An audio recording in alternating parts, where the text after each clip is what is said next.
Praise the lord. ప్రభు పేరిట మీ అందరికీ శుభాభివందనాలు తెలియజేసుకుంటున్నాను. ఈ దినము దేవుని యొక్క వాగ్దానం చూసుకున్నట్లయితే జకర్యా 3:4 చూసుకుంటే, దూత దగ్గర నిలిచి ఉన్న వారిని చూసి ఇతని మైలు బట్టలు తీసివేయడని ఆజ్ఞాపించినప్పుడు, నేను నీ దోషములను పరిహరించి నీకు ప్రశస్తమైన వస్త్రములు నీకు అలంకరించుచున్నానని దేవుని యొక్క దేవదూత సెలవిస్తుంది.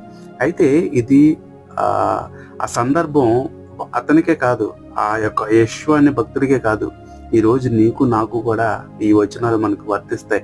ఎప్పుడైతే మన పాత జీవితాన్ని విడిచిపెడతామో, మన చెడు అలవాట్లు విడిచిపెడతామో, ఎప్పుడైతే మన యొక్క రుగ్మతలు విడిచిపెడతామో, అప్పుడు దేవుడు ప్రశస్తమైన వస్త్రంతో మనల్ని సంతోషపెట్టాలని, వాడుకోవాలని, నిన్ను ఉన్నతమైన స్థితిలో పెట్టాలని దేవుడు ఇష్టపడుతున్నాడు.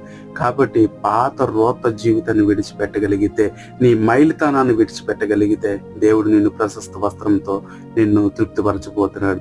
ఎప్పుడైతే ఆ వస్త్రాన్ని పొందుకోవాలని ఆశపడతావో, దేవుడు నిత్యంగా నీకు దయచేయను.